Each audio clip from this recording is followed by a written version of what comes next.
To new beginnings, Dad. That's what my son said, right before he handed me the glass. When I opened my eyes, I was in a strange room. The walls were stained, and the clock on the wall was stopped. I couldn't remember my name, only a voice and the bitter taste of wine.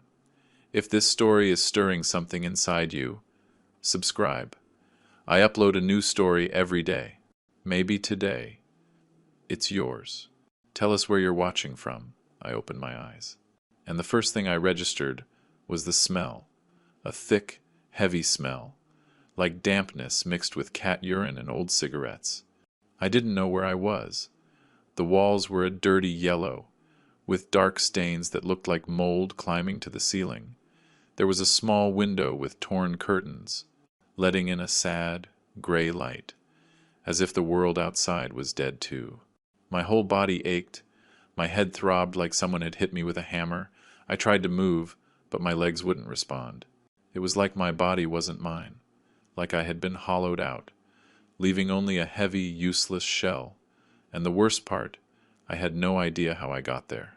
I knew nothing. Not my name. Not my age. Not where I came from. My mind was a black hole. I tried to remember something. Anything. A street name. A face. A memory. But there was nothing. Just this terrifying emptiness that made me feel like I didn't exist. Like I had never existed. I looked at my hands. They were old hands. Wrinkled. Covered in dark spots and raised veins. Hands that had worked hard. I could feel that much. But I didn't know what they had worked on. I didn't know who these hands belonged to. I closed my eyes and tried to focus. I took a deep breath, and there, in the back of that void, something surfaced, not an image, just a feeling. A voice. A voice saying something I couldn't quite understand. The mattress I was lying on had yellow and brown stains, as if 100 people had slept there before me. The sheets smelled like old sweat, and something else I don't even want to imagine.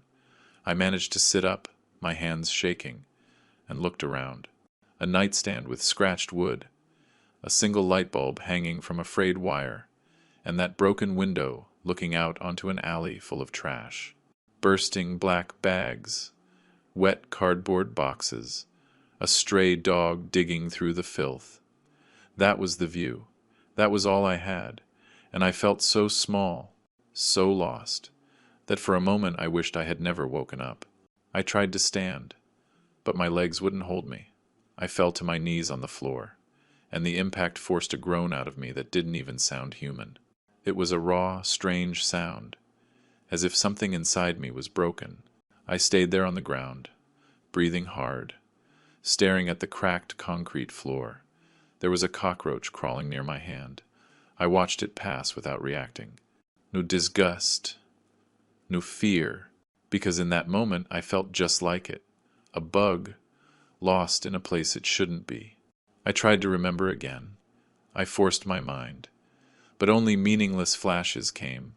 A glass, a dark liquid, a bitter taste, and nothing more. I searched desperately for my things. I dug my hands into the pockets of the pants I was wearing. Nothing. I checked again. Nothing. No phone. No wallet. No ID. Not even a piece of paper with my name on it. Nothing at all. Just the clothes on my back, and I wasn't even sure they were mine. The pants were cheap fabric, with a grease stain on the knee. The shirt was a faded gray, missing 2 buttons. I took them off, checking the tags for any clue, but there was nothing. Someone had left me here without an identity, without a past, without a future. Just an old, broken body that couldn't remember its own name. I dragged myself to what looked like a bathroom. The door was ajar and creaked as I pushed it open. I crawled in because I didn't have the strength to walk. The bathroom was just as miserable as the room.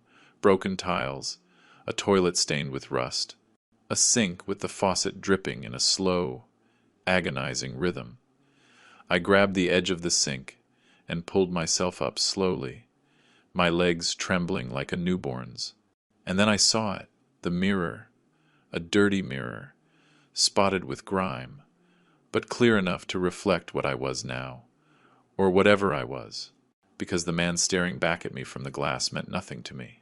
He was an old man with a few days' worth of stubble, dark purple circles under his eyes like bruises, cracked lips with dried blood in the corners.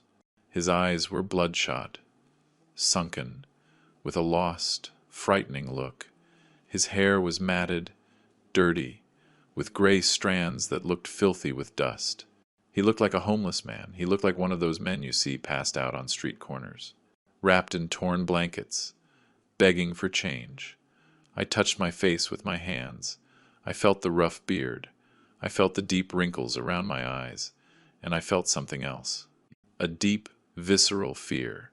The fear of not knowing who I was, or if I had ever been anyone at all. I turned on the faucet and let the water run. It was cold, almost freezing. I splashed my face, my hands trembling. The water stung my cracked skin, but I didn't care. I needed to feel something. I needed to know I was still alive. I drank straight from the tap, my mouth pressed against the rusted metal. The water tasted strange, like dirt, but I needed it. My throat was so dry it hurt to swallow. I drank until my stomach ached. Then I sat on the bathroom floor with my back against the cold wall and closed my eyes again. I had to think. I had to remember something. Anything. I heard voices outside the room. Laughter. Shouting. Someone arguing in the hallway in a language I recognized as Spanish. But it sounded distant, like it was from another world. A door slammed. Loud country music started playing somewhere in the building. Accordions, guitars, a voice singing something I couldn't understand. The sounds pounded in my head. Everything was too loud, too real, and I still didn't know where I was, why I was here. I knew nothing, just this void in my head that was driving me insane. I tried to scream. I tried to call for help. I opened my mouth and tried to force a shout, but the only thing that came out was a hoarse, pathetic croak. It was as if my voice was broken, as if someone had squeezed my throat until it was useless. I tried again. Nothing. Just that horrible noise that didn't even sound human. I put my hands to my neck and squeezed, trying to feel if something was wrong, but I felt nothing unusual, just wrinkled skin and sharp bones. My voice just wouldn't come out, and that terrified me more than anything. And then I heard the lock, the metallic sound of a key turning. Someone was opening the door from the outside. I froze, my heart pounding so hard I thought it would burst out of my chest. The door opened slowly, creaking, and a silhouette appeared in the doorway. A big guy with a thick mustache and a white t-shirt stained with sweat. He looked at me with curiosity, like I was some strange animal, and then he let out a laugh. "Well, look at that," he said, his voice raspy. "You finally woke up. I thought you were a goner. What I'm telling you now happened just a few weeks ago. But to understand how I ended up in that miserable room, I have to tell you about something that happened 25 years ago.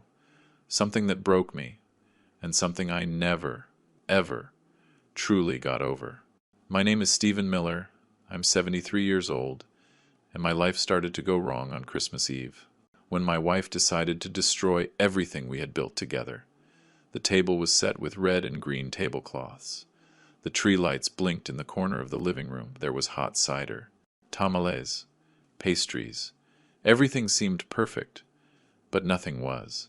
Martha looked at me from the other end of the table with those cold eyes I had never seen before. Or maybe I had, and I just hadn't wanted to admit it. Our children were sitting with us. Adam was 20, just started college.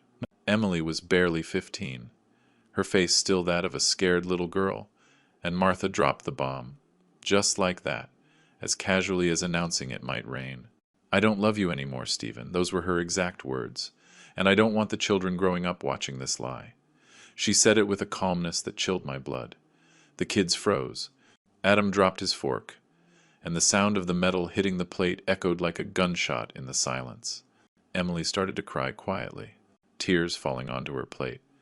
Adam just stared at me, as if I was to blame for everything, as if I had caused this. And I I didn't know what to say. I just sat there, feeling the world crumble around me while the cider grew cold in my mug. What? It was the only thing I could manage to say. My voice sounded small, ridiculous, and Martha repeated, with the same coldness, I want a divorce. I can't do this anymore. The kids were still crying. Emily kept asking why now, why on Christmas? And I had no answers, because I didn't even know anything was wrong. Martha already had it all planned out. She had already spoken to a lawyer. She had already decided which child went with whom. She demanded to keep Emily. She's a girl. She needs me, she said. And I, like an idiot, I agreed. I agreed because I couldn't think, because I was in shock, because the kids were crying, and I just wanted the pain to stop. So Martha kept Emily, and I kept Adam, the oldest son, the one who was almost a man, the one Martha said was better off with his father. I never knew if she said it because she believed it, or because she just didn't want to deal with a son who wasn't a little kid anymore. The judge divided everything in family court. I remember that day like it was yesterday. The gray walls, the uncomfortable chairs, the smell of old paper and cold coffee. The judge read the papers in a monotone voice, without looking me in the eye. Martha got a small house on the outskirts of the city, an alimony that barely covered her bills. I kept the construction business I had built with my bare hands over 15 years. She signed the papers without even reading them properly. I think she just wanted out. She wanted a new start without me, without the burden of a marriage that, according to her, had been dead for years. And I signed too. I signed because I didn't know what else to do. I worked like an animal for the next few years. I got up when it was still dark and didn't stop until my body gave out. Job sites, contracts, properties, projects. My construction company grew. I bought properties. I invested.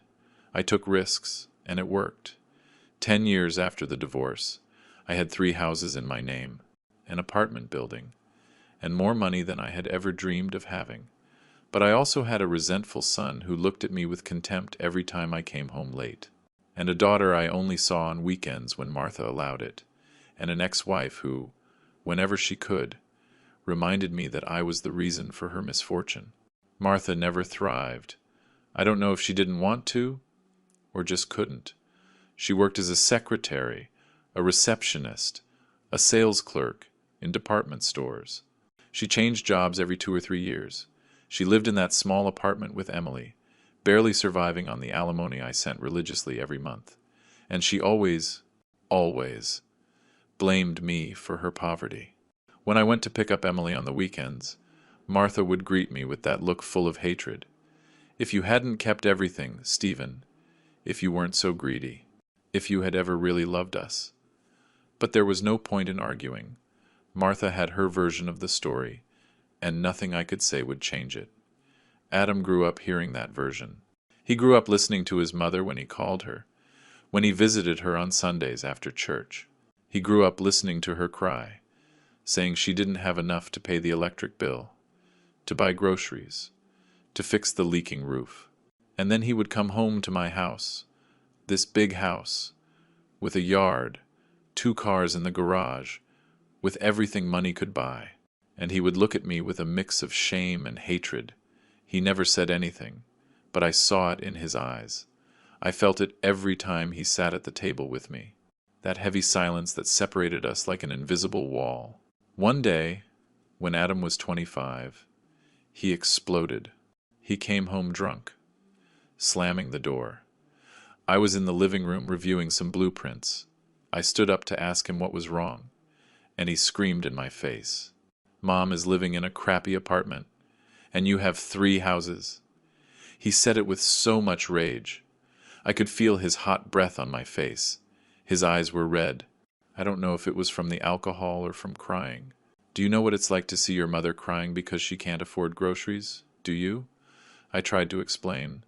I tried to tell him that his mother had chosen to leave, that she had signed the divorce papers, that the money I had was because I had worked nonstop. Your mother chose to leave, Adam. I didn't force her. Those were my words. But he didn't believe me, or he didn't want to believe me. He shoved me against the wall and stomped off to his room. I heard the door slam, and then silence. A silence so heavy it was hard to breathe. To Adam, I was the villain of the story, the man who had abandoned his mother and sister to live in luxury while they suffered. And no matter how many times I tried to explain the truth, he always ended up defending Martha. Always. Because that's what she had drilled into his head since he was a kid. Adam lived with me until he was 30, but we were never close. We never had those father-son talks I had dreamed of. He was there out of necessity, because he was in school, because he didn't have the money to move out. But as soon as he graduated and got a job, he left. He left without a real goodbye. He just left a note on the kitchen table. "Thanks for everything, Dad, but I think it's better if we go our separate ways." He took his things in old boxes and went to live with his mother and sister. And I was left alone in that big house, feeling like the worst father in the world, wondering where it all went so wrong, wondering if Adam would ever forgive me. 6 months ago, Adam showed up at my door on a Sunday afternoon. I was in the garden pruning the plants, my hands covered in dirt, when I heard the bell. I opened it, and there he was, my son, with a smile I hadn't seen in years. He was holding a paper bag and a box of pastries from that expensive bakery downtown. "Hi, Dad," he said, and his voice sounded different. Softer, warmer. "Can I come in?" I just stood there, the pruning shears still in my hand, not knowing what to say. It had been almost 3 years since I'd last seen him. 3 years of silence, of unanswered calls, of ignored birthdays, and now here he was, smiling as if nothing had happened. I let him in, because what else could I do? He was my son. We sat in the living room, and he put the box of pastries on the coffee table. "Dad, I want to fix things between us. We're too old for this." Those were his exact words. "Life is too short to hold grudges. Look, you're 73. I'm over 40, and we still don't talk like we should. It's not right." He talked about maturity, about forgiveness, about second chances, and I wanted to believe him so badly it hurt. I wanted to believe that my son had finally forgiven me, that he finally understood that I never wanted to hurt him or his mother, that I had only worked to give them a better future. I got emotional. I won't deny it. I let my guard down completely.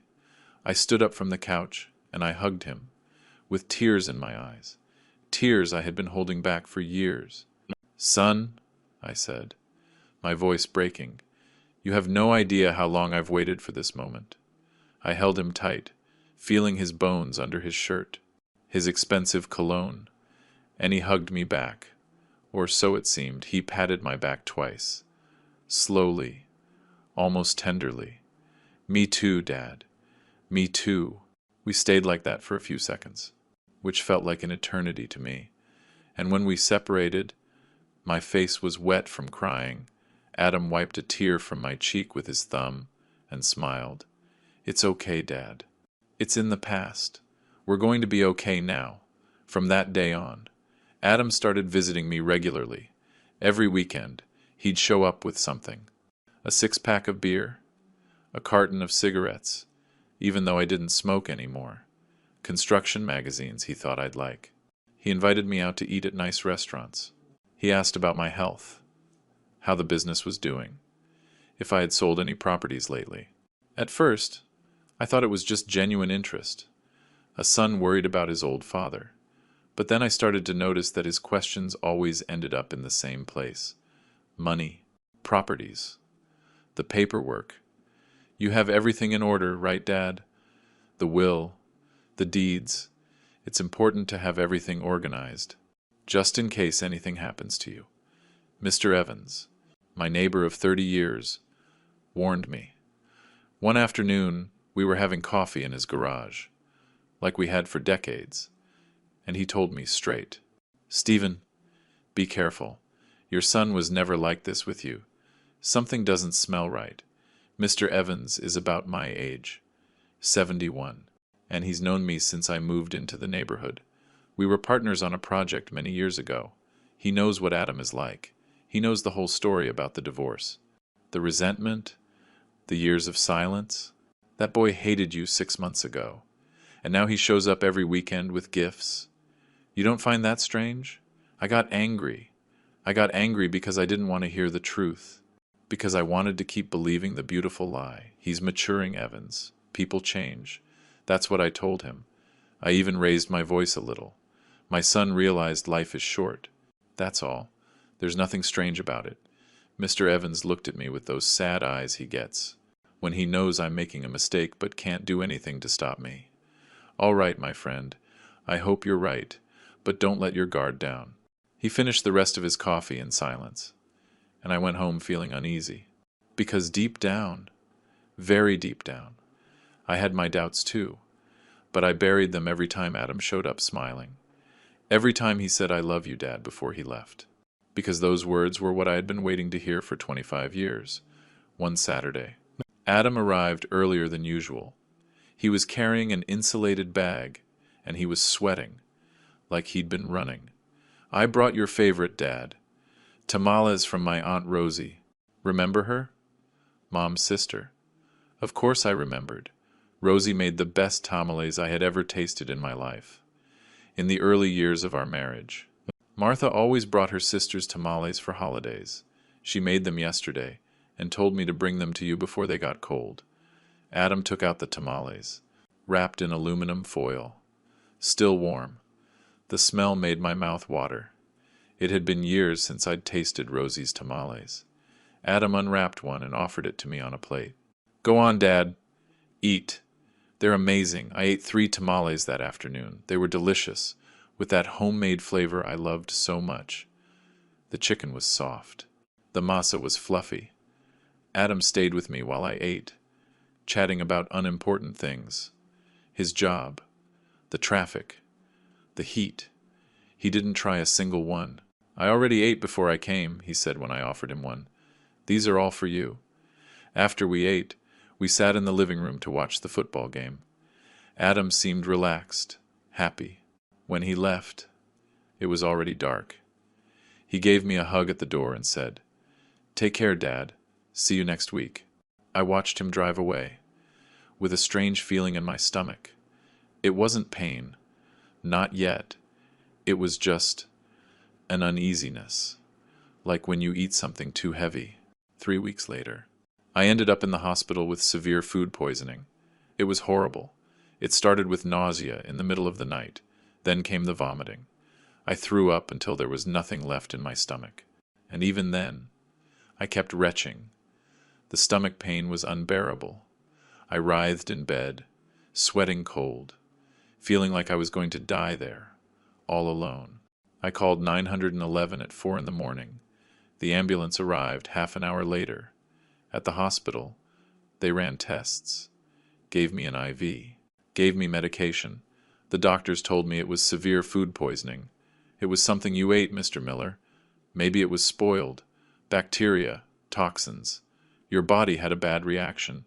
I was admitted for 2 days. 2 days hooked up to IVs, feeling my body waste away. Adam was at the hospital the entire time. He arrived as soon as he heard, or so he said, claiming the hospital called my emergency contact.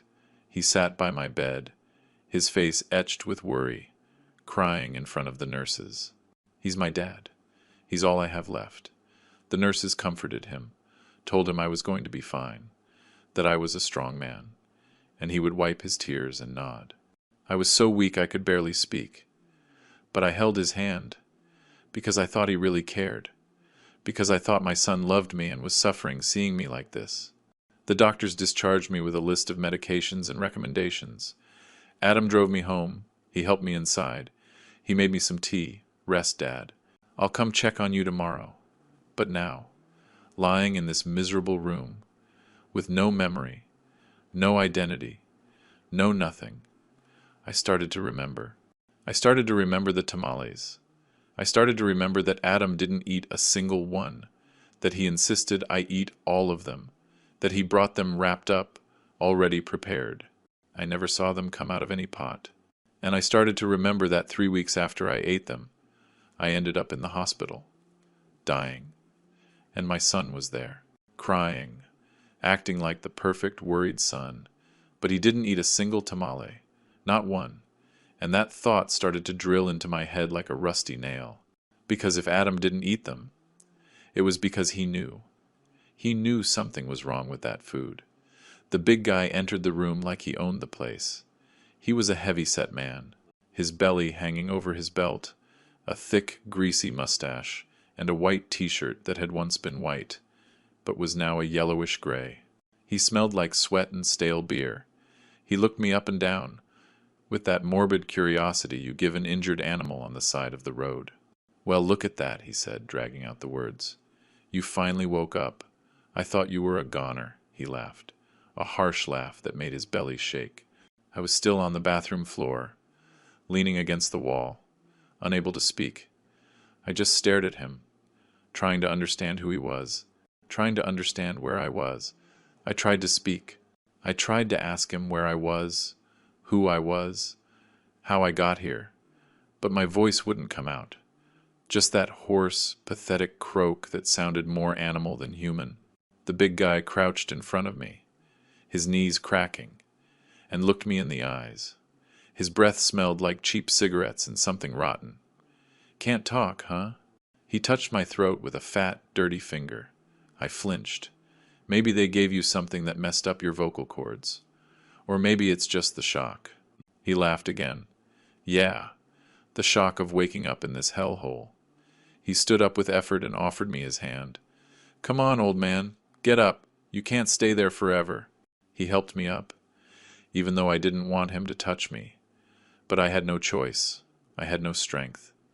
He led me to the bed and sat me on the edge of the stained mattress.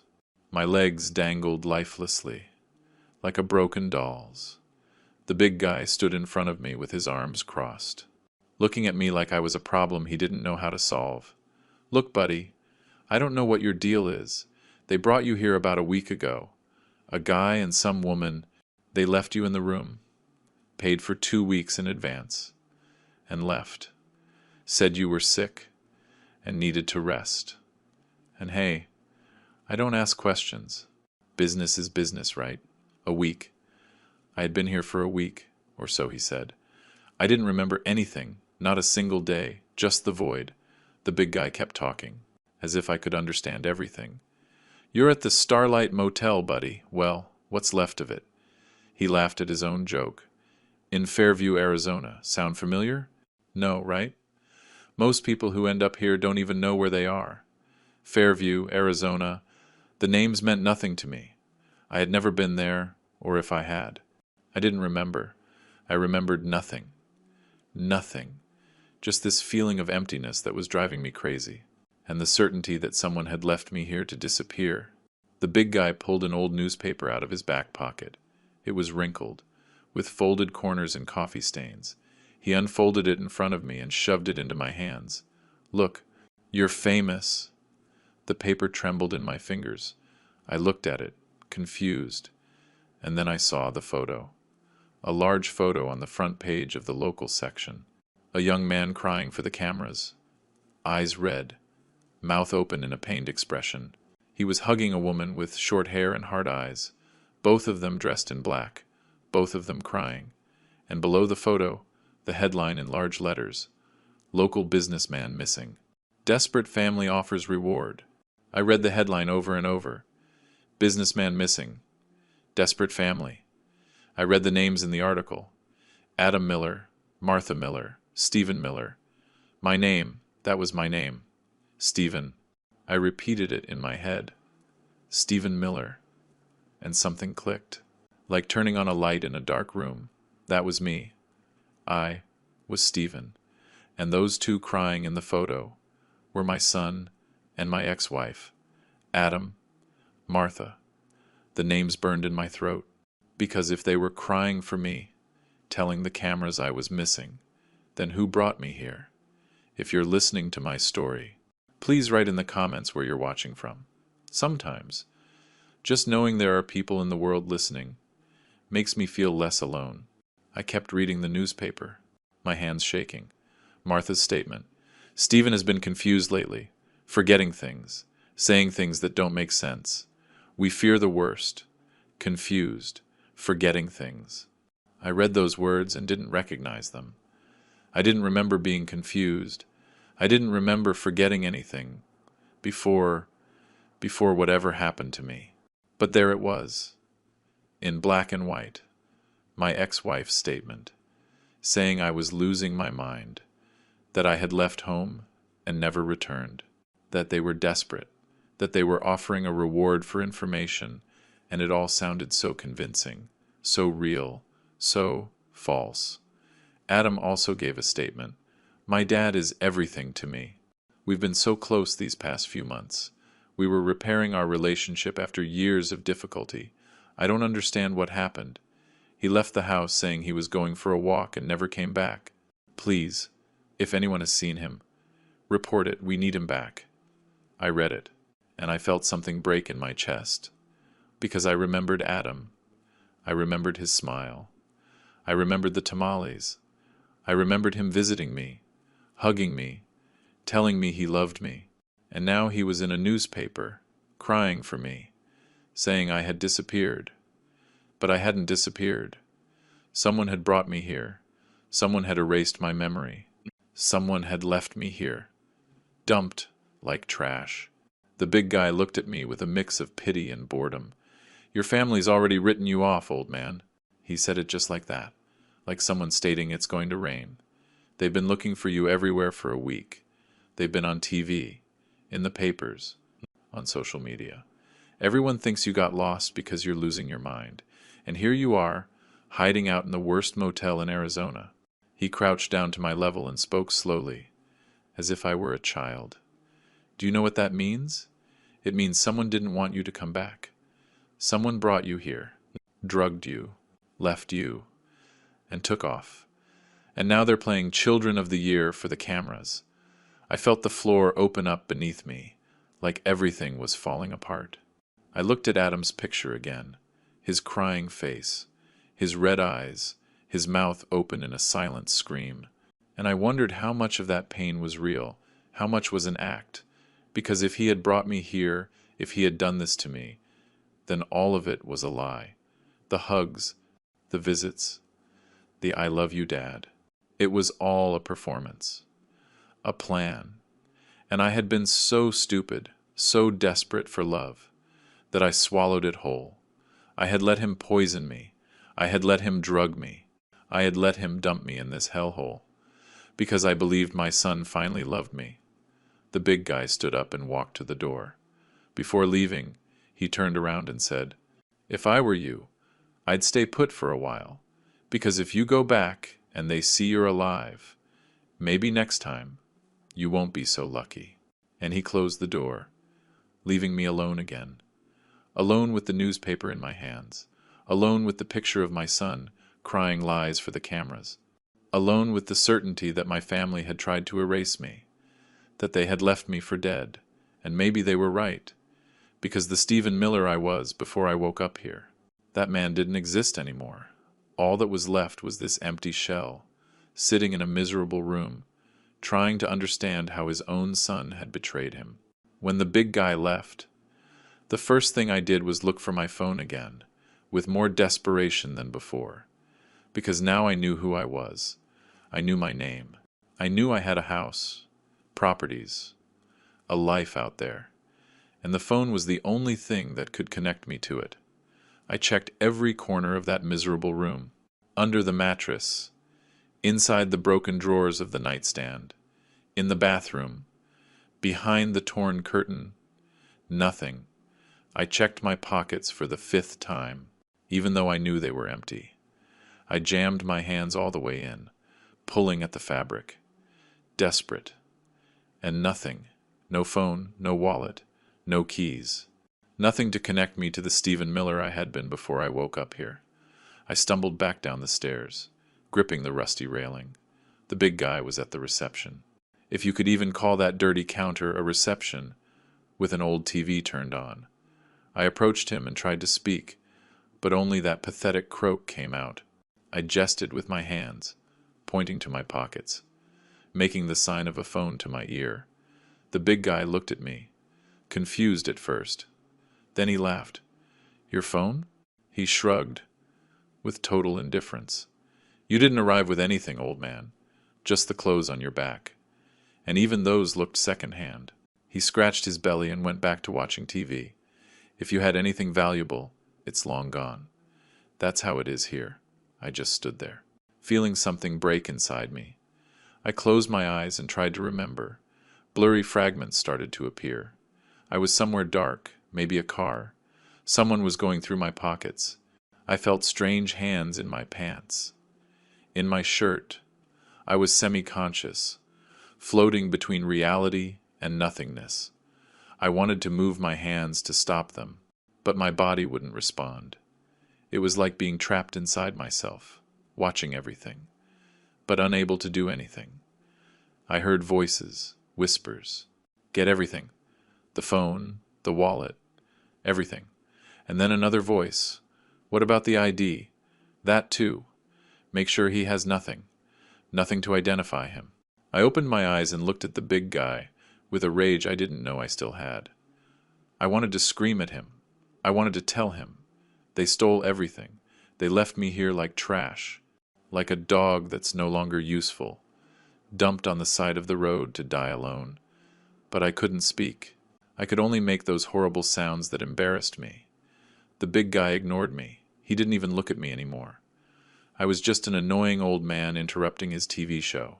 I turned around and walked out into the street. The sun hit my face like a slap. It was hot, a dry heat that burns your throat when you breathe. The street was just dirt, with huge potholes filled with dirty water, stray dogs looking for food in the trash. No phone, no contacts, no way to call Mr. Evans or anyone. This was my reality now. Mr. Evans, my neighbor, my friend, the only one who had warned me about Adam. He must be worried. He must have looked for me. Or maybe not. Maybe Adam had convinced him too. Maybe he told him I was crazy, that I left because I was sick in the head. And Mr. Evans believed him, because that was the easiest thing to do. To believe that old Stephen had finally lost his mind, that he'd gotten lost in his own memories, that he went for a walk and didn't know how to get back. That was the story everyone would believe, because it was easier than accepting the truth. I saw a payphone on the corner, attached to the wall of a small convenience store. One of those old phones that barely exist anymore. I shuffled toward it, dragging my feet. I picked up the receiver. It worked. I heard a dial tone, but I couldn't remember a single number. I tried to concentrate. I closed my eyes and tried to remember Mr. Evans's number, Emily's number, anyone's. But my mind was a black hole. The numbers jumbled together. They disappeared before I could grab them. How was it possible that I couldn't remember a single number? I used to know them all by heart. My office, Mr. Evans, Emily's, all of them. But now, there was nothing. Just empty. I hung up the phone, my hands shaking with frustration. My own mind felt blurry, as if someone had torn pieces out of it, like a scratched record that skips and gets stuck, can't move forward. That's how I felt. Broken, incomplete. I tried to remember the last few days before waking up in that room, but it was just a fog. I remembered Adam visiting. I remembered the tamales. I remembered the hospital, but after that, nothing. A black hole that terrified me. What had they done to me? What had they given me to leave me like this? How much time had really passed? The big guy said a week, but I felt like it had been longer, much longer, like they had stolen months of my life, like they had erased me, piece by piece, until nothing was left of the man I used to be. I sat on the curb outside the motel, on the hot concrete. People walked by, and no one looked at me. Women with grocery bags, kids running and yelling, men on bicycles. Nobody, not one glance, not one gesture of concern. I was invisible to them, just another old man, dumped in the street of a town I didn't know. One of those old men you see and think, poor guy, must be homeless. And you keep walking without doing anything, because helping is an inconvenience, because it's not your problem, because there are so many abandoned old people in this country that it's not even surprising to see one more. And now, I was one of them. One more. A number. A statistic.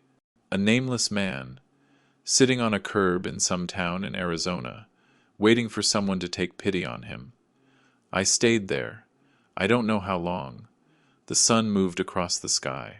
The shadow of the building crept slowly across the street. I just sat, my back against the hot wall of the motel. People kept passing by. No one stopped. A little boy looked at me with curiosity.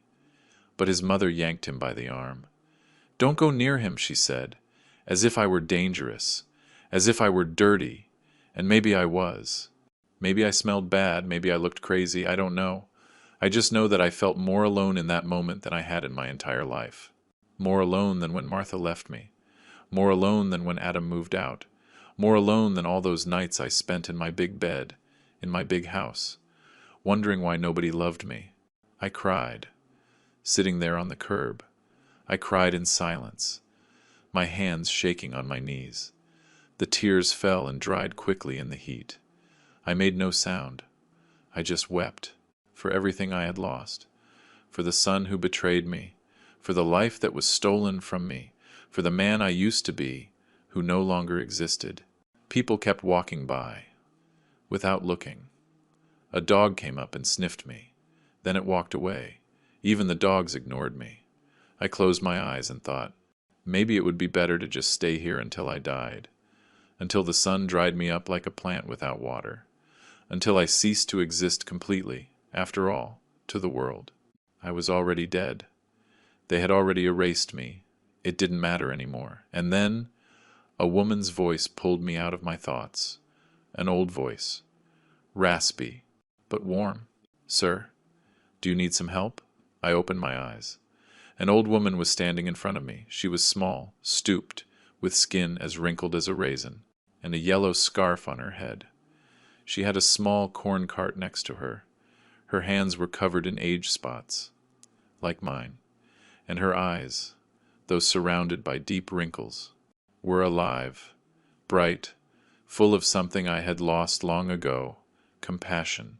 She looked at me, not with pity, but with genuine interest, as if I mattered, as if I wasn't invisible, and that broke me more than anything else, because it had been so long since anyone had looked at me like that. The old woman crouched in front of me with difficulty. Leaning on her corn cart, she looked poor, poorer than I was. Even in that moment, her clothes were old, mended in several places. Her shoes were men's shoes, too big for her. But her gaze was kind. She looked me in the eyes and repeated the question. "Are you all right, sir? I've seen you sitting here for 2 hours. Are you lost?" 2 hours. I had been there for 2 hours without realizing it. I tried to speak to her, but only that horrible croak came out. She didn't flinch. She just nodded slowly, as if she understood. "You can't speak?" I shook my head. The tears started flowing again. She pulled a wrinkled handkerchief from her apron and offered it to me. "It's clean. Well, clean enough." People kept walking by, without looking. A dog came up and sniffed me. Then it walked away. Even the dogs ignored me. I closed my eyes and thought, maybe it would be better to just stay here until I died, until the sun dried me up like a plant without water, until I ceased to exist completely, after all, to the world. I was already dead. They had already erased me. It didn't matter anymore. And then a woman's voice pulled me out of my thoughts. An old voice. Raspy, but warm. She introduced herself while I wiped my tears with her handkerchief, which smelled like corn and cheap soap. "My name is Matilda Fuentes. I'm 79 years old. I sell corn here every afternoon." She pointed to her cart. It was an old, rusty cart, with a small pot full of boiled corn. "It's not much, but it's what I have." She laughed, a laugh that shook her whole body. "You look like you have even less than me, right?" It wasn't an insult. It was the truth. My husband threw me out, said I was a bad woman because I couldn't give him children, left me on the street with one suitcase and nothing else. She laughed bitterly. "But here I am, surviving, like the cockroaches." She looked at me out of the corner of her eye. "You're going to survive too. I can see it in your eyes. There's still something in there that wants to live. I told her bits of what I remembered, with gestures, with pantomime, writing in the dust on the curb with my finger. My name, Stephen. My age, 73. My son, Adam. The newspaper, the photo, the motel, the lost memory. It all came out in jumbled fragments, like a puzzle with missing pieces. Matilda listened patiently, nodding occasionally. She didn't interrupt. She didn't judge. She just listened. When I finished, she was quiet for a long time. Then she sighed deeply. Someone didn't want you to come back, did they? She said it so simply, so directly, that it hurt like a punch to the gut. Because it was the truth, and I still didn't want to fully accept it. Matilda helped me up from the curb. Come with me, Mr. Stephen. You can't stay here. The sun will kill you. She led me away slowly, pushing her cart with one hand and holding my arm with the other. We walked 2 blocks. I was dragging my feet, completely drained of strength. She told me about her life as we walked. I've lived here for 30 years, in a little room, but it's mine. Well, I rent it, but it's like it's mine. She laughed. It's smaller than a shoebox, but it has a roof, and that's more than what many people have. We arrived at an old apartment complex, with faded, colorful doors and clothes hanging in the courtyard. Matilda opened a blue door at the end of the hall. Matilda's room was even smaller and poorer than the motel room. A narrow bed with mended sheets, a small table with 2 broken plastic chairs, a single electric hot plate, and a shelf with her belongings. But it was clean. It smelled like soap and incense. Matilda sat me down in one of the chairs and put water on to boil on the hot plate. I'll make you some coffee. It's not the good stuff, but it's hot. She took out a nearly empty jar of instant coffee and put a tiny spoonful in a chipped mug. When the water boiled, she poured it in. The coffee was watery, almost transparent, but it was hot. She put it in my hands and I held it, feeling the warmth. Then she took out half a stale bread roll from a bag. It's from yesterday, but it's still good. I ate that hard bread, dipping it in the watery coffee, and it was the best meal I'd had in I don't know how long. Matilda sat across from me, watching me eat with a small smile. My grandson gave me this a few years ago, she said, pointing to an old tablet on the shelf. The screen was cracked, but it worked. He says it's so I don't get lonely, so I can watch videos and things. I don't understand it much, but sometimes it's useful. She got up and grabbed it. She turned it on and waited for it to load. It took forever. The internet is slow here, but it works. I wrote on a piece of paper, "Search Stephen Miller." She typed my name with a trembling finger into the search bar. The results popped up, news articles, videos, photos, all about my disappearance. Matilda opened the links, one by one, patiently. There were videos from local news stations. Adam, speaking to the cameras, his eyes red, his voice breaking. My father has been having memory problems for months. The doctors said it was the beginning of dementia. He left the house a week ago, said he was going for a walk, and never came back. Please, if anyone has seen him, if anyone knows anything, please report it. We need him back. He's all I have left. His voice sounded so sincere, so broken, that for a second, even I believed him. Matilda paused the video and looked at me. Your son is a very good actor, isn't he? She said it without emotion, without judgment, just stating a fact. I nodded slowly, feeling the rage start to build in my chest. Rage and sadness, mixed together, because Adam was right there, on the screen of that cracked tablet, crying for me like the son of the year, and I was here, 300 miles away, without a voice, without a memory, without anything. Matilda kept searching. There were more articles, interviews with Martha. She was crying too. Stephen and I divorced many years ago, but I always cared about him. This is just terrible, terrible. Liar, liar. The words screamed in my head, but they couldn't get out of my mouth. Matilda kept scrolling, and then she found something that froze my blood. A scanned document, published on a news site. A legal document. Property transfer, the heading said. Matilda opened it, and there it was. My house, the house I lived in, transferred to Adam Miller, dated 2 weeks ago, with my signature at the bottom, a signature that looked like mine, but one I didn't remember making. Matilda zoomed in on the signature. We looked at it together. It was my signature, the same loops, the same slant. But I hadn't signed it. I had not signed that. Or if I did, it was when I was drugged, when I didn't know what I was doing. Matilda kept searching and found more documents. Another building transferred. A bank account closed. All with my signature, all with recent dates. All done while I was missing, without my memory. Dumped in a cheap motel in another state. Matilda closed the tablet slowly and looked at me with those sad, wise eyes. "Mr. Stephen," she said softly, "your son didn't just want you to disappear. He wanted to take everything. And while you were here, lost, he was out there signing papers with your name, stealing your life, piece by piece. And the worst part is, he has the documents to prove it. Documents with your signature. A signature I believe you never made consciously, or one they forced you to sign when you were so drugged you didn't even know your own name, while I was rotting in that motel room, with no memory and no voice. Mr. Evans was knocking on my front door, every day, every morning at 8 o'clock sharp, like clockwork, because that was our routine. For 30 years, Mr. Evans and I had coffee together every morning. We'd talk about everything, the weather, the news, the neighbors, our old man ailments. It was our ritual.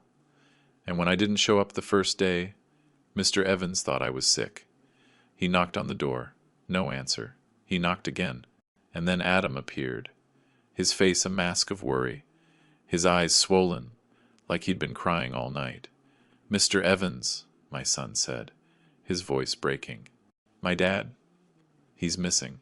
Adam told Mr. Evans the story. The same story he told the reporters, the police, everyone. That I had gone for a walk one afternoon and never came back. That he had looked for me everywhere. That he had called hospitals, the police, everyone. "We still don't know anything, Mr. Evans."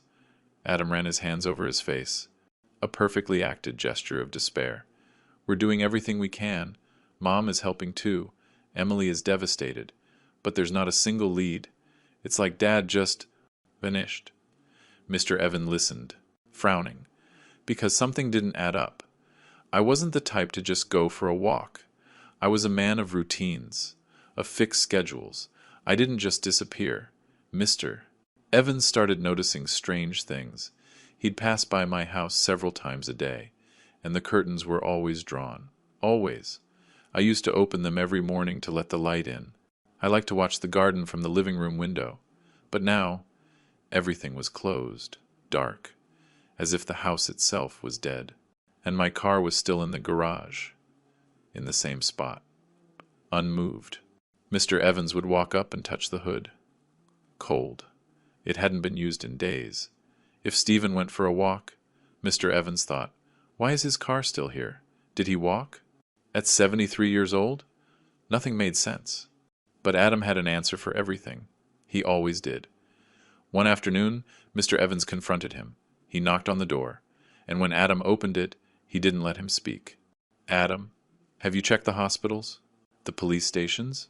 Have you checked the morgues? What about the neighborhood security cameras?" Mr. Evans fired off questions like bullets. Adam nodded at each one, wearing that perfected, worried son face. "Yes, Mr. Evans, we're on it. We've been to every hospital in the city, every station. We've even put up posters." He bit his lip as if he was about to cry. "But Dad, you know, he was in a bad way lately. The doctor said it was the beginning of dementia. Maybe he got disoriented. Maybe he doesn't even know who he is." Mr. Evans went quiet. Dementia, that word, the first time he had heard it applied to me. "Dementia?" he asked. Skeptical. "Adam, I spoke to your father a month ago. He was perfectly fine, sharp. He told me about a new project he was planning. He talked numbers, investments. He didn't sound like someone with dementia. Adam sighed and shook his head slowly, as if Mr. Evans was just a naive old man who didn't understand. Mr. Evans, my dad was very good at hiding things. He didn't want to worry anyone, but I saw it. I saw him forgetting things, repeating stories, getting lost in his own thoughts. It got worse over the months. And now we're paying the price for not taking better care of him. Mr. Evans didn't believe him. He couldn't believe him, because I didn't have dementia. I was fine. I was old. Yes, with my aches and pains, my high blood pressure and my bad back. But my mind was clear as it had always been. Mr. Evans left my house that day with a bad taste in his mouth, with a suspicion growing in his chest like a poisonous weed. He couldn't sleep that night. He tossed and turned, thinking about me, thinking about Adam, thinking about all the times he had warned me about my son. Stephen, be careful. Your son was never like this with you. And I hadn't listened. And now I was missing. And Adam was in my house, with the curtains drawn, giving tearful interviews on TV. 2 nights later, Mr. Evans couldn't stand the curiosity anymore. He stayed awake, sitting in his living room with the lights off, watching my house from his window. He waited, and around 11 at night, he saw movement. Adam came out of my house carrying boxes, cardboard boxes, full of papers, documents, binders. He put them in the trunk of his car, looking around nervously, as if he was afraid someone might see him. Then he went back inside and brought out more boxes. 3 trips, 3 full boxes. Mr. Evans wrote down the time, on the date. His old instincts told him something very bad was happening. When Adam drove off, Mr. Evans waited 5 minutes, and then followed him. He tailed him discreetly, keeping his distance, just like in the movies. Adam drove for half an hour until he reached downtown. He parked in front of a notary's office, one of those fancy ones with glass doors and gold lettering. Mr. Evans parked half a block back and killed the engine. He watched Adam go inside with the boxes, watched him get greeted politely, watched him disappear inside. An hour passed. Mr. Evans waited with a hunter's patience, and when Adam came out, he wasn't carrying the boxes, and he was smiling, a big, satisfied smile, like someone who just closed a big deal. He got in his car and drove off, whistling. Mr. Evans watched him go, his heart pounding in his chest. He waited until Adam was out of sight, and then he went into the notary's office. It was late, but people were still working. A young secretary greeted him with a professional smile. "Good evening. How can I help you?" Mr. Evans improvised. "Excuse me, miss. Was a young man just in here?" "Adam Miller. I'm a friend of his father's. I just wanted to know if everything went okay." The secretary nodded enthusiastically. "Oh, yes. The gentleman who sold his father's properties. Such a responsible son, isn't he? Taking care of his father's assets while he's missing. I wish all children were like that, Mr. Evans felt the floor move beneath his feet. He sold properties? The secretary kept smiling, oblivious to Mr. Evans's horror.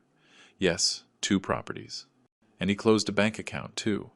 Everything was in order. Mr. Evans left that office feeling a rage he hadn't felt in years, a rage that burned in his chest, that made him clench his fists until his knuckles turned white. Adam was selling my properties, closing my accounts, while I was missing. While he was supposedly searching for me desperately, he was cashing in on my assets, stealing from me. Mr. Evans got in his car and slammed both hands on the steering wheel. That dirty, rotten bastard. But rage was useless without proof. He had no proof, only suspicions. And the suspicions of a 7 one-year-old man wouldn't matter to anyone. He needed something concrete. He needed to find me.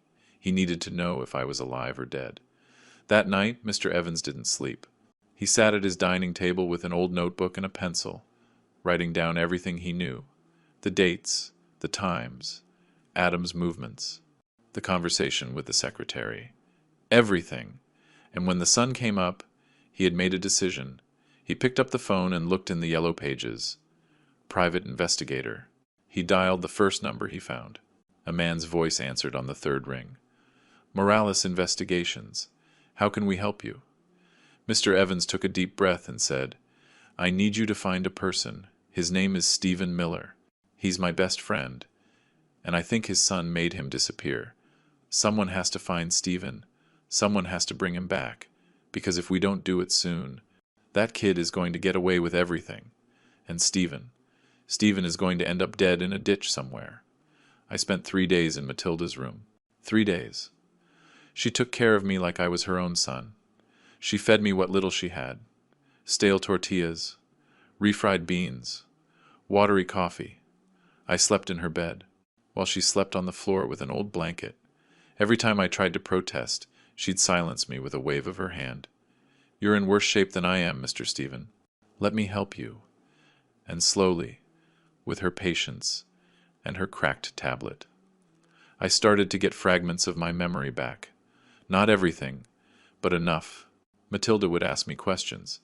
Do you remember what you ate that last day? Do you remember who was with you? And I would close my eyes and try to remember. The images started coming back, blurry at first, then clearer, like when you wipe a dirty window, and slowly you start to see what's on the other side. I remembered the dinner, the last dinner at my house. I wasn't just with Adam. Martha, my ex-wife, was there too, sitting in my living room, as if she had never left, as if the last 25 years hadn't happened. She was dressed in black, her hair short, and dyed a shade of brown that didn't suit her. She looked old, older than I remembered, but her eyes were still the same, hard, cold, calculating. Adam had brought her over that night. Dad, Mom wants to talk to you. She wants to make peace, and I, like an idiot, desperate for love, I let her in. I let her sit in my living room. I let her talk to me in that soft voice she hadn't used in decades. Stephen, I came to ask for your forgiveness for all these years. I want us to make peace. Those were her words. I remember them now with a clarity that hurts. Martha was crying, or pretending to cry. Tears ran down her wrinkled cheeks. I was so hard on you. I blamed you for things that weren't your fault. And Adam grew up with that hate. The hate I put in his head. But we're old now, Stephen. We're old. There's no point in fighting anymore. She got up from the couch and walked toward me. She took my hands. Her hands were cold, rough. Forgive me, please. Forgive me for everything. And I believed her. Because I wanted to believe her. Because after 25 years of carrying that guilt, someone was telling me it wasn't my fault, that we could start over. Adam was standing there, next to his mother, his eyes shining. He was crying too, or so it seemed. Dad, this is all I ever wanted. For our family to be united again, not like before, not as husband and wife, but at least as friends, as people who respect each other. He hugged me. They both hugged me. Martha and Adam. And I let them. I cried with them. I cried like I hadn't cried in years, because I thought that finally, after so long, my family had forgiven me, that I could finally stop feeling guilty, that I could finally have something like peace. I didn't know that hug was a goodbye, that those tears were crocodile tears, that it was all a perfectly rehearsed performance for what came next. Adam opened a bottle of wine, an expensive wine. He said he'd bought just for the occasion. He poured 3 glasses. To the family, united again. He raised his glass. Martha raised hers. And I raised mine. We toasted. The sound of the glasses clinking echoed in the room. Cheers, we all said at the same time. And we drank. The wine tasted strange, metallic, bitter, as if something was wrong. I frowned, but I didn't say anything. I didn't want to ruin the moment.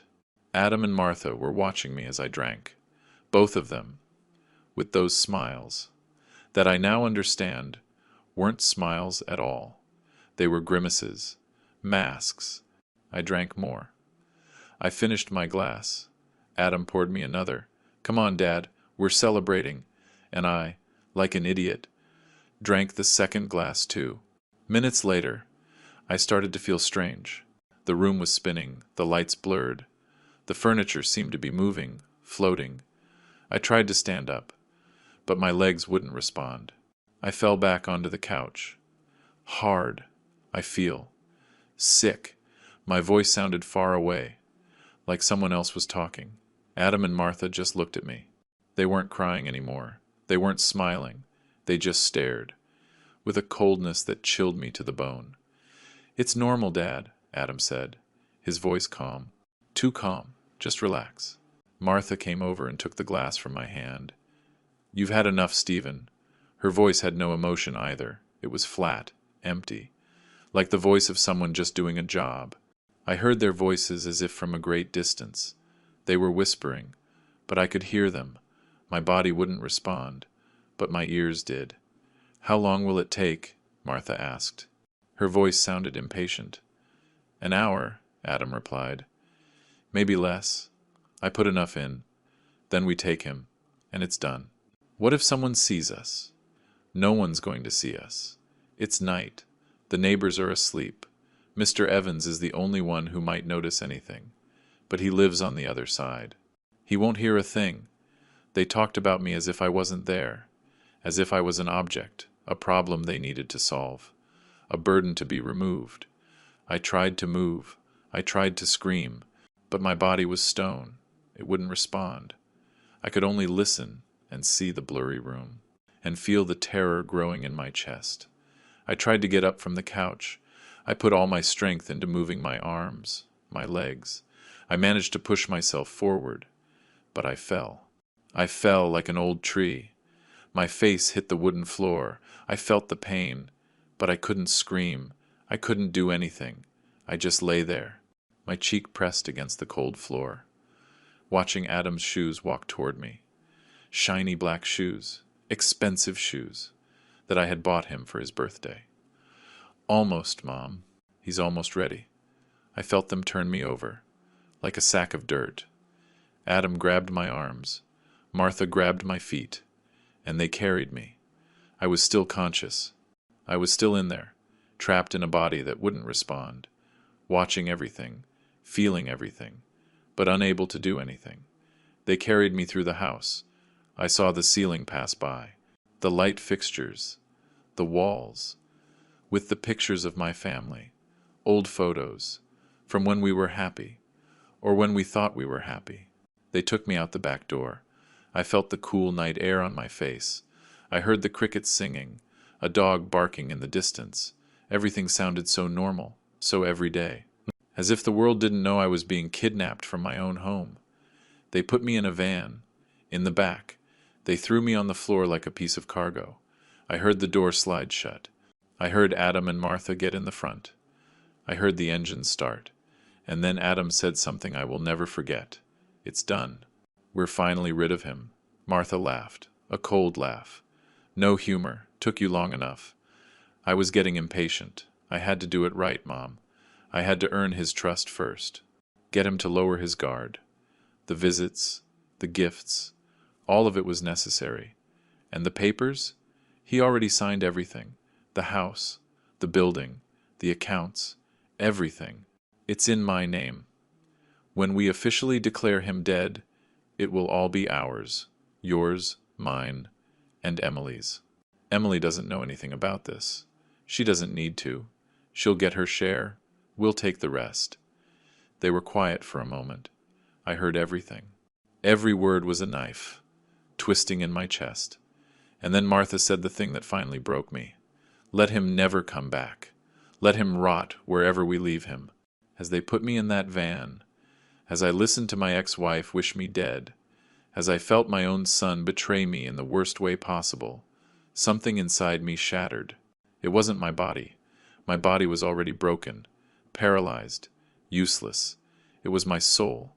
It was the part of me that still believed in love, in family, in the possibility of redemption. That part died right there, lying on the dirty floor of a van, listening to the two people who supposedly loved me plan my disappearance. And the most terrible part wasn't the poison. It wasn't the kidnapping. It wasn't the theft.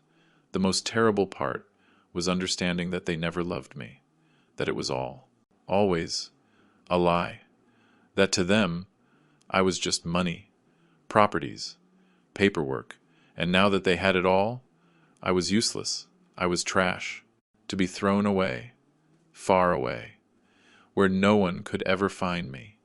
After I remembered everything, I didn't speak for 2 days. I didn't even try to make a sound. I just sat in Matilda's plastic chair, staring at the wall, reliving every moment of the betrayal, over and over. The fake hug, the poisoned wine, the voices in the van. Let him never come back. Those words repeated in my head, like a scratched record. Matilda brought me food, but I didn't eat. She brought me water, but I barely drank. She didn't pressure me, she just sat next to me, in silence. Sometimes she would touch my hand. Sometimes she would hum old songs, quietly, and I just stayed there, lost in that hell of memories I had just recovered, wishing I had never remembered, wishing I still had amnesia, because the truth hurt more than forgetting. On the third night, Matilda found me in the bathroom. I had filled the old tub with cold water. I was sitting on the edge, staring at the water, thinking how easy it would be to just slip under and not come up, to let it all end, for real this time. Because why go on? Why live? Knowing your own son wanted you dead, that your ex-wife celebrated your disappearance, that for 25 years you carried a guilt that wasn't yours, that all the love you gave was wasted on people who only saw you as money. Matilda came in without knocking. She looked at me. She didn't say anything at first. She just sat on the bathroom floor, her back against the wall, and started talking. I wanted to die once too, Mr. Stephen, when my husband threw me out, when I had nothing left.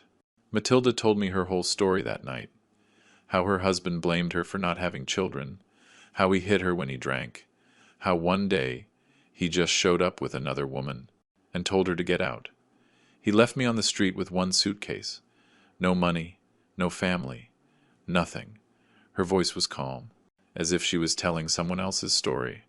I sat on a curb, just like you when I found you, and I thought, this is it. I can't take any more. I'm just going to die here. She was quiet for a moment, then she continued. But then, a woman came up to me, a woman selling tamales. She gave me one, for free.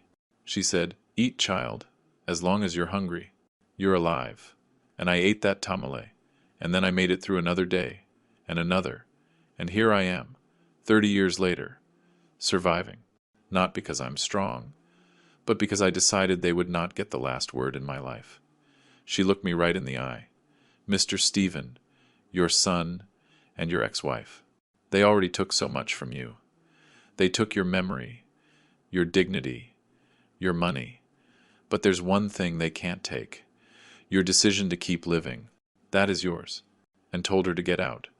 He left me on the street with one suitcase. No money, no family, nothing. Her voice was calm, as if she was telling someone else's story.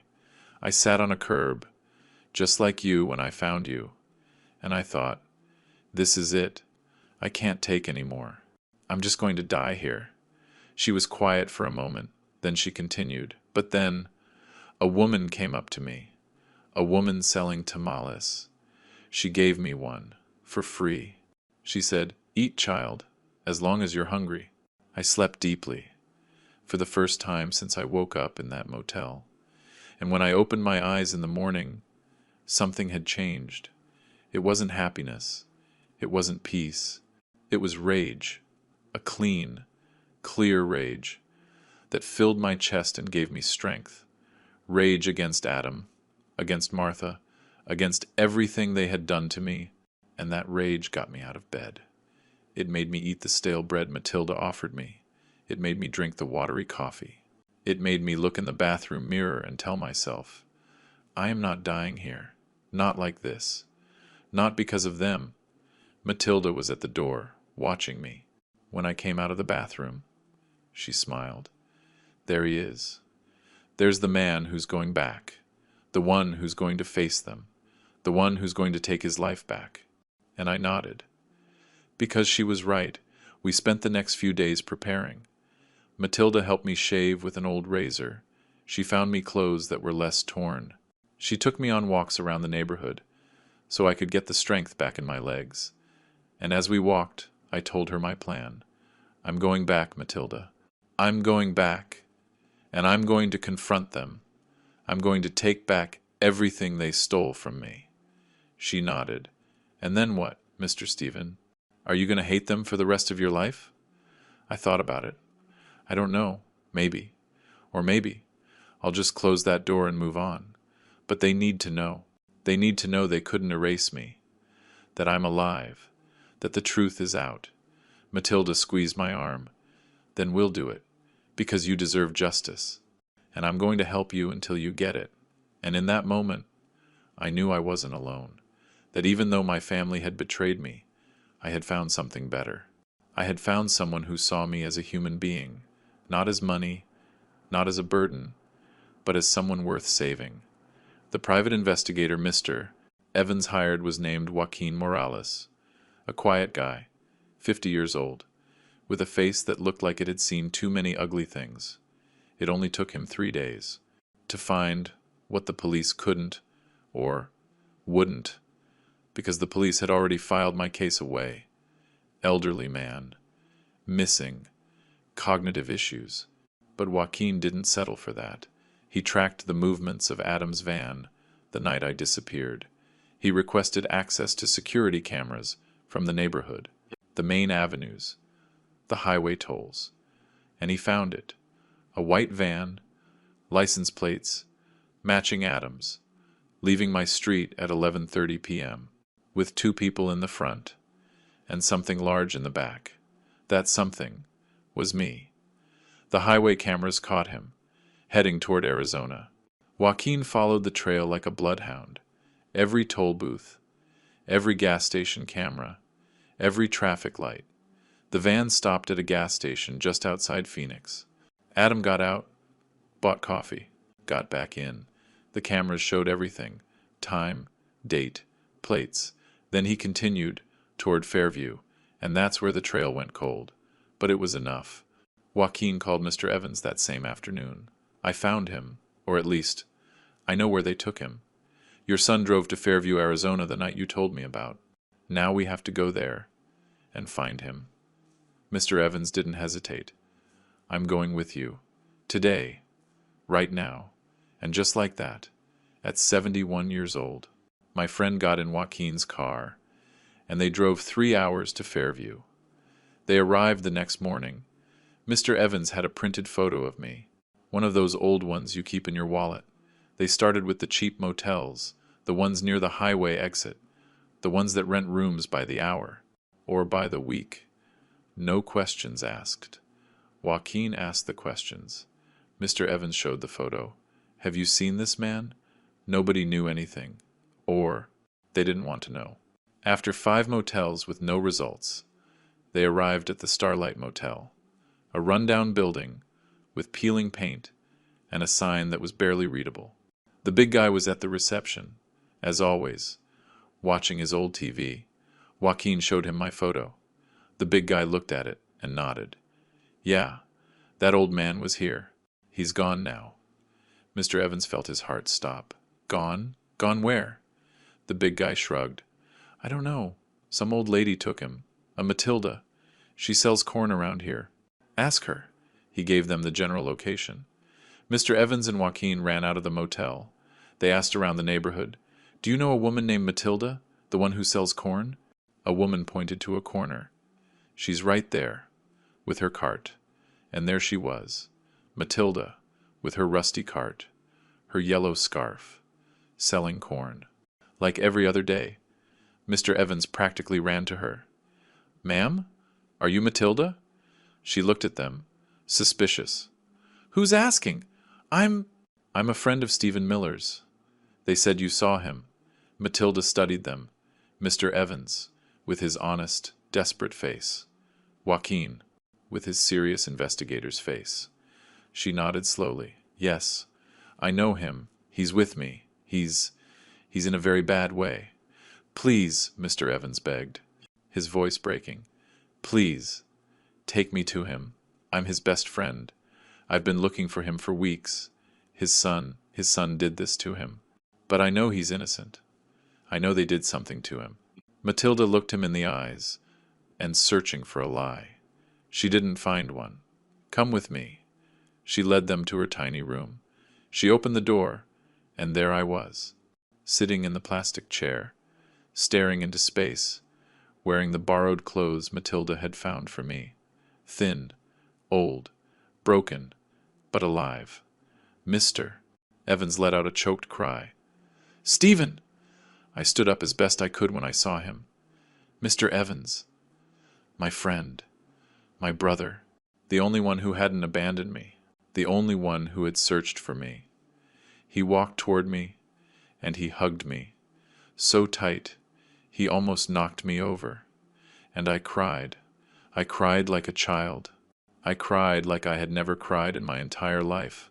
I held on to him like he was a life raft. And I was drowning, because that's exactly what was happening.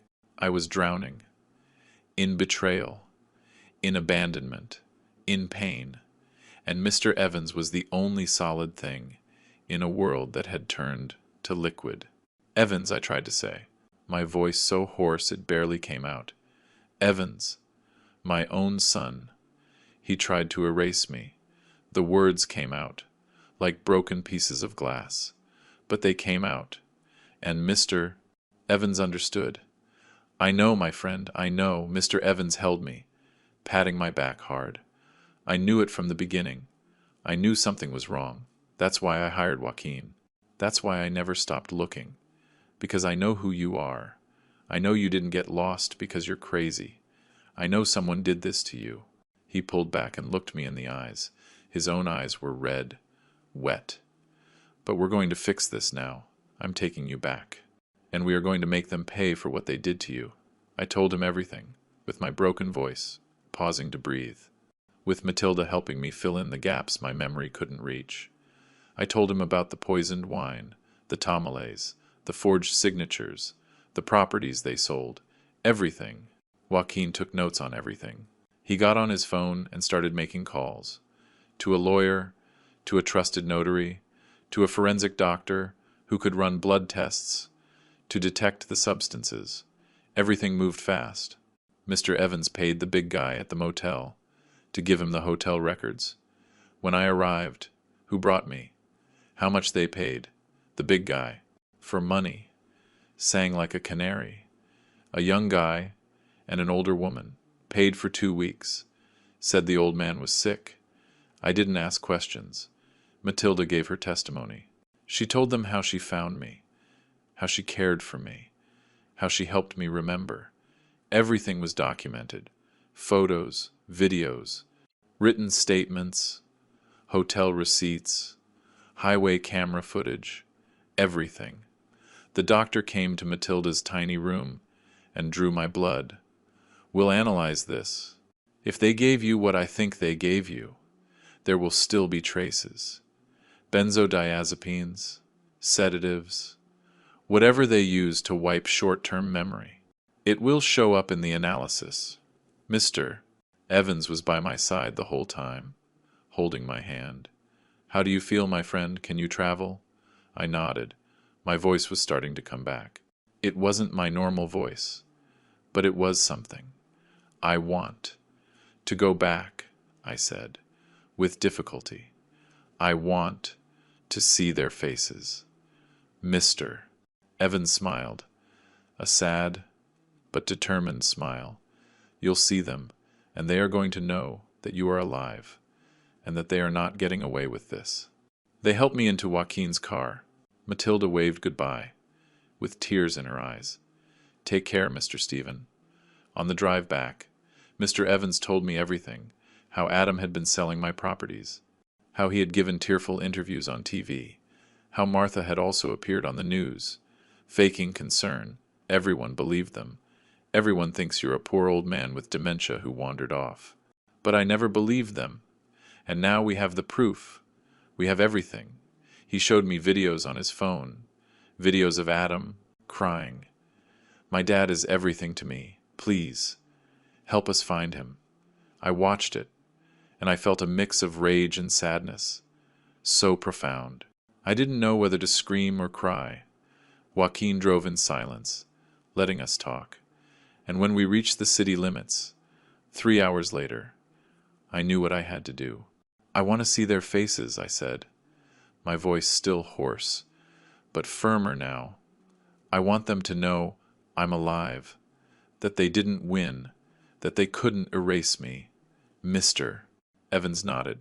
We will, but we're going to do it right, with witnesses, with lawyers, with proof, so they can't escape, so they pay for everything. Joaquin nodded too.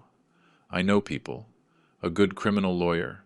We're going to your house, Mr. Stephen, but we're going prepared, with everything we need for this to end right, for you to get your life back, and for them, well, for them to face what's coming. I took a deep breath. For the first time in weeks, I felt something, like hope.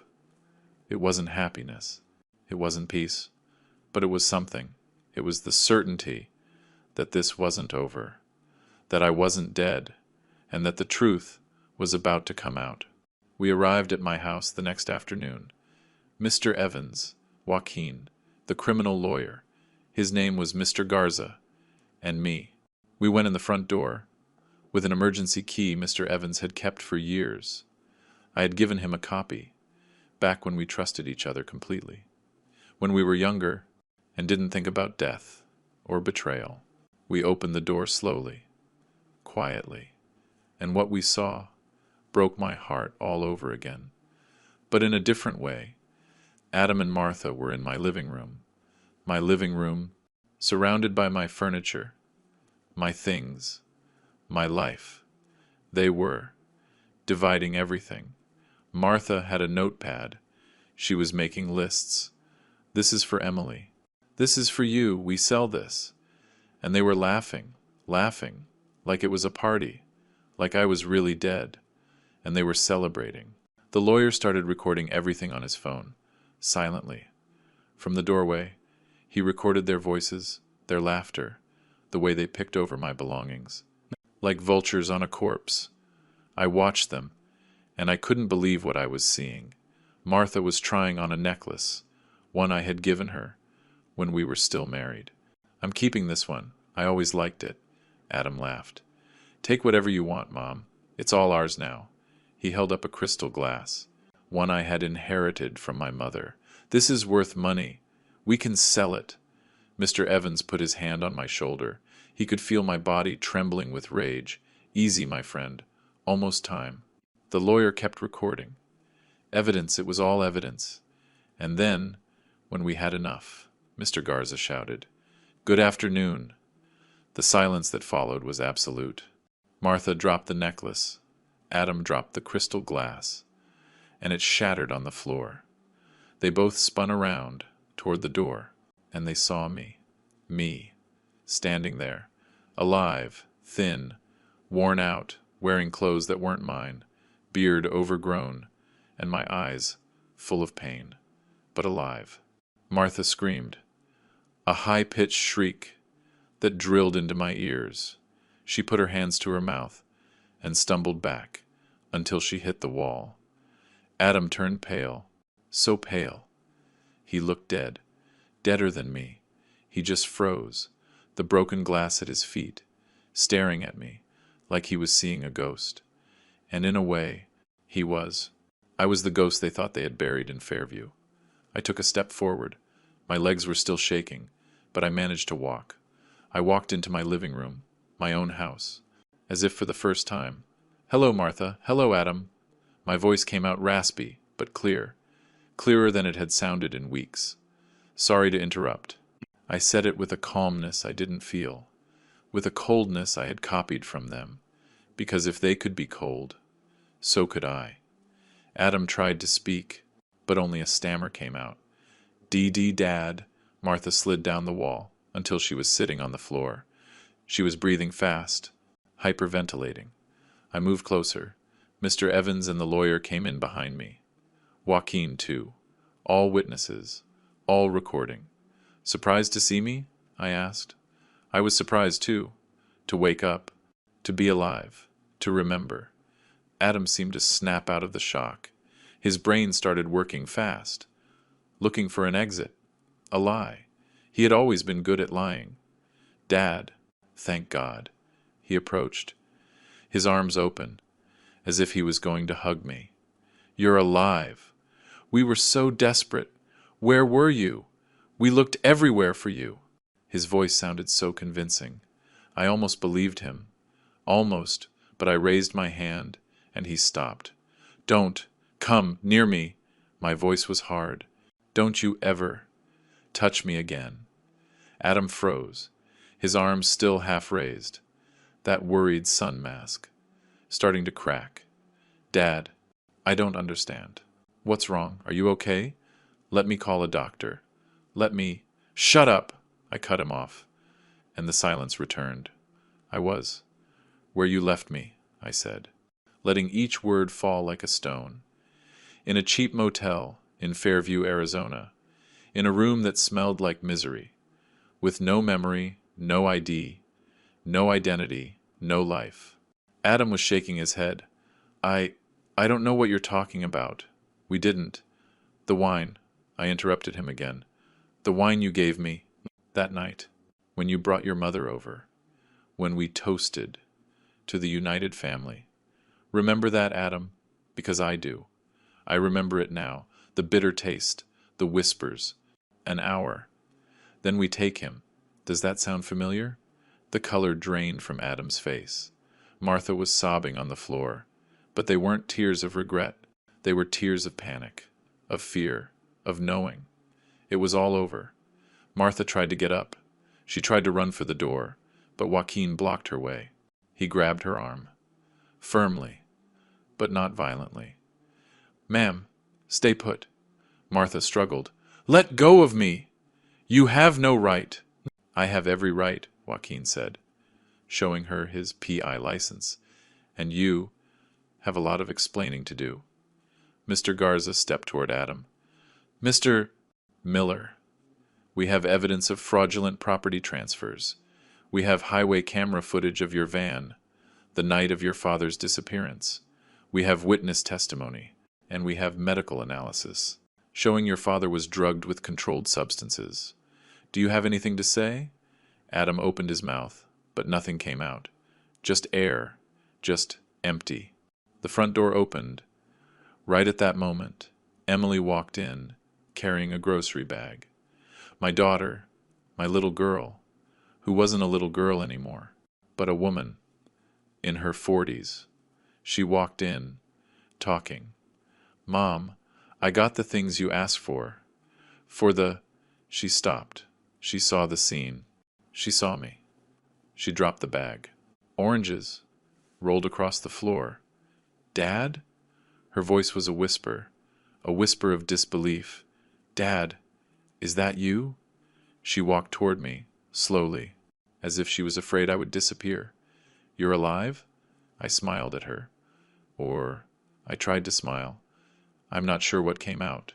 Hello, my girl. Emily threw herself into my arms. She cried on my chest, just like she did when she was little.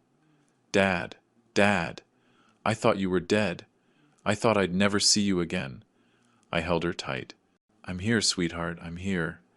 Emily pulled away and looked at her mother, then at her brother. What is going on here? Why are you dividing Dad's things if Dad is alive? No one answered. She looked around. She saw the lawyer, the investigator, Mr. Evans, recording with his phone. Is someone going to explain this to me? I took a deep breath. Your mother and your brother.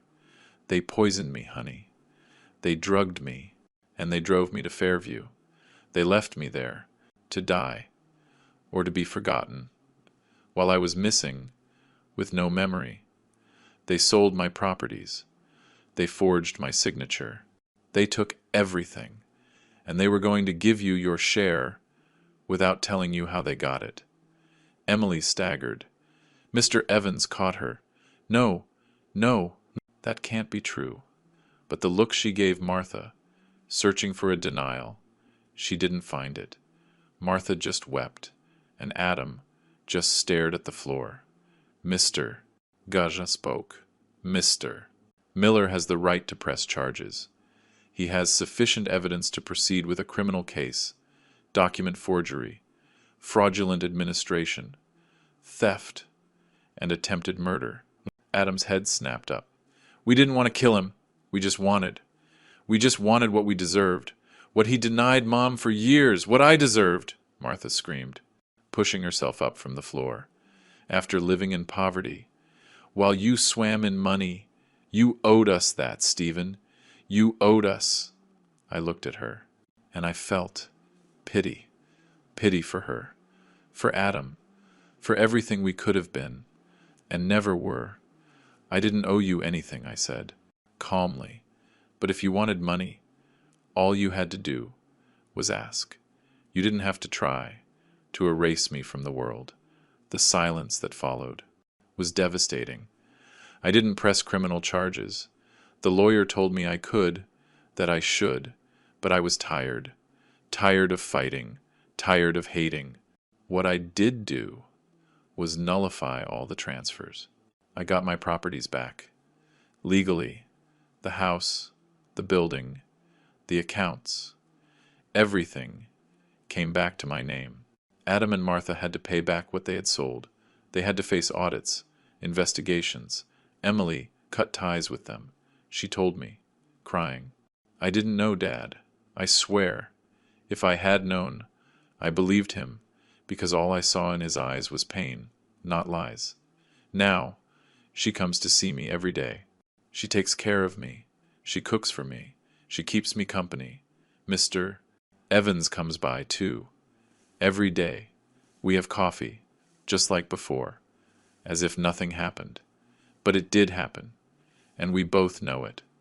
Matilda. I couldn't forget Matilda. The woman who saved me, when no one else did. I brought her to my city. I rented her a small but decent apartment, with windows that face the sun, with hot water, with a real kitchen. I pay her rent. I buy her groceries, and she comes to visit me with her raisin smile and her bright eyes. Mr. Stephen, you didn't have to do this. Yes, I did, Matilda. You gave me my life back. This is the least I can do. Now she sells corn in a nice park, with a new cart I bought her. And people love her, because Matilda has that gift, the gift of making people feel like they matter, like they exist, like they aren't invisible. The same gift she used on me when I was lying on a curb, with no name and no memory. Adam tried to talk to me, once, months after it all. He knocked on my door. Mr. Evans was with me, and told him to leave. But I said, let him in. Adam walked in, his head down. He had aged. He looked older than me. Dad, I'm sorry. I know it doesn't mean anything. I know there's no forgiveness for what I did. But I needed to say it. I'm sorry. I looked at him for a long time. I searched his eyes for something. Genuine remorse, pain, love. I found guilt. I found shame. But I didn't find love. Get out, Adam, I said, my voice tired. Get out, and don't come back. I don't hate you, but I can't forgive you, because what you did to me, there's no forgiveness for that. You took more than my memory. You took my faith in family, in love, in the idea that people can change. Adam cried. He really cried, this time, and he left. And he never came back. Martha never reached out. She stayed in her apartment.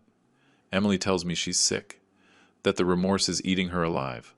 Or maybe it's not remorse. Maybe it's just rage, that her plan didn't work. I don't know, and I don't care anymore. I closed that chapter. I closed the door on that part of my life. Now, I live quietly. I read books. I watch the news. I walk in the park with Mr. Evans. I visit Matilda. I have lunch with Emily. And sometimes, when I'm alone at night, I think about everything that happened. And I cry, because you never imagine that betrayal will come from your own blood. But when it does, it hurts like nothing else. It hurts more than any sickness, more than any physical blow, because it's a pain that has no cure, a pain that stays with you until your last day. I learned something from all this. I learned that family isn't just blood. Mr. Evans is more family to me than Adam. Matilda is more family than Martha. Emily, who knew nothing, is the only blood I have left that's worth a damn. I learned that money brings out the absolute worst in people, that greed can turn a son into an enemy, that resentment, if you feed it for years, turns into hate, and that hate makes you capable of anything, even drugging your own father and leaving him in a miserable motel to disappear from the world. I also learned that there are good people, people like Matilda, who didn't know me, but helped me, like Mr. Evans, who never gave up on me, like the investigator, who did his job, even when no one else believed. And now, I ask you, who have listened this far, would you forgive your son if he tried to erase you from existence? Could you ever look someone in the eye again after they poisoned you? Could you live knowing your own blood wanted to see you dead? It's not an easy answer. I still don't have it. Some days, I think I should have forgiven them, that I should have been bigger than my pain. Other days, I think I did the right thing, that closing that door was an act of survival, not revenge, self-preservation, because sometimes self-preservation means walking away from those who hurt you, even if they are your own blood, even if it hurts, even if the loneliness is heavy. Sometimes being alone is better than being surrounded by people who want you dead. If this story touched your heart, leave me a comment below. Tell me if someone in your family ever betrayed you, if someone you loved turned their back on you when you needed them most. And if they did, I want you to know something. You are not alone. I went through it. Matilda went through it. Thousands of people go through it every single day. And we're still here. We're still alive. We keep going because that's what we, the survivors, do. We keep going. Give this a like if this story moved you. Subscribe, because every day I upload real stories from people like you and me, people who have suffered, who have fallen, but who are still standing. Thank you for listening all the way to the end. Thank you for your time. And remember, as long as there is life, there is hope. Always. I'll see you in the next story.